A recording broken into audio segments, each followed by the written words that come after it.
தீ தொண்டு வாரத்தை முன்னிட்டு சென்னையில் தீயணைப்புத் துறையினரால் தீ விபத்தை பற்றி மக்கள் தெரிந்து வைத்திருக்க வேண்டிய விழிப்புணர்வு செய்திகள், எவ்வாறெல்லாம் தங்களை பாதுகாத்துக் கொள்ளலாம் என்பது பற்றிய செயல்முறை விளக்கங்கள் அளிக்கப்பட்டது. இதில் வெயிலின் தாக்கம் அதிகம் உள்ளபோது கூரை வீடுகளில் தீ பற்றாமல் இருக்க என்னென்ன முன்னெச்சரிக்கை நடவடிக்கைகளை எடுக்க வேண்டும், உயர் கட்டிடங்களில் தீ விபத்து ஏற்படும் போது எவ்வாறு வெளியே வர வேண்டும், எண்ணெய், மின்சாரம், கேஸ் கசிவு மூலம் என வெவ்வேறு சூழல்களில் தீ பற்றினால் எவ்வாறு தற்காத்துக் கொள்ள வேண்டும் என்பது குறித்து எடுத்துரைக்கப்பட்டன.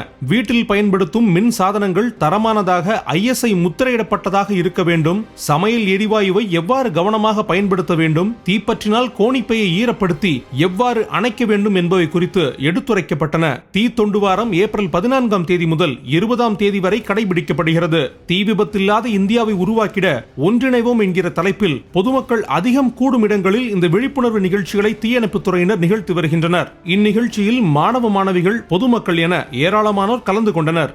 வணக்கம், என்னுடைய பேர் லோகநாதன், மாவட்ட அலுவலர், சென்னை புறநகர் மாவட்டம், கூடுதல் பொறுப்பு தென் சென்னை மாவட்டம்.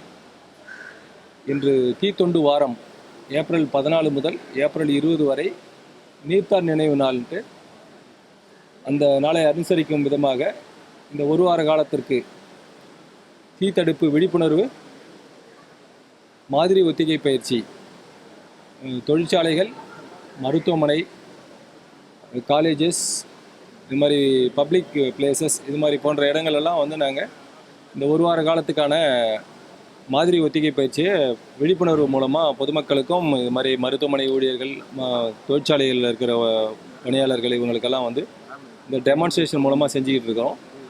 பொதுமக்களுக்கு வந்து எங்களுடைய எமர்ஜென்சி நம்பர் 112 என்ற நம்பரை வந்து சொல்லியிருக்கிறோம். ஏதாவது எமர்ஜென்சின்னா இந்த இலவச அழைப்பு, அதாவது காவல்துறைக்கும் தீயணைப்புத்துறைக்கும் மாடர்ன் கண்ட்ரோல் ரூம்னு ஒரு நம்பர் வச்சுக்கிட்டு 112 என்ற நம்பர் மூலமாக அணைக்க சொல்லி கேட்டிருக்கிறோம். அதாவது குடிசை பகுதியில் வந்து இப்போ மேக்சிமம் இன்னைக்கு கூரை வீடுகள்லாம் கம்மியாகிடுச்சு. இருந்தாலும் ஒரு சில குடிசை பகுதிகளுக்கு நாங்கள் துண்டு பிரச்சாரம் மூலமாகவும் அவங்களுக்கு தீ விபத்து ஏற்பட்டால் எப்படி அணைக்கிறதுன்றதுக்கும் அவங்களுக்கு செயல்முறை விளக்கமாக செஞ்சு காட்டியிருக்கிறோம். இந்த ஒரு வார காலத்தில் குடிசை பகுதிகள் நிறைந்த பகுதியும், அதே மாதிரி பஸ் ஸ்டாண்டு, ரயில்வே ஸ்டேஷன், இது மாதிரி இடத்துலையும் நாங்கள் டெமான்ஸ்ட்ரேஷன் செஞ்சோம். துண்டு பிரசுரங்கள் மூலமாக பொதுமக்களுக்கு விழிப்புணர்வு ஏற்படுத்திக்கிறோம்.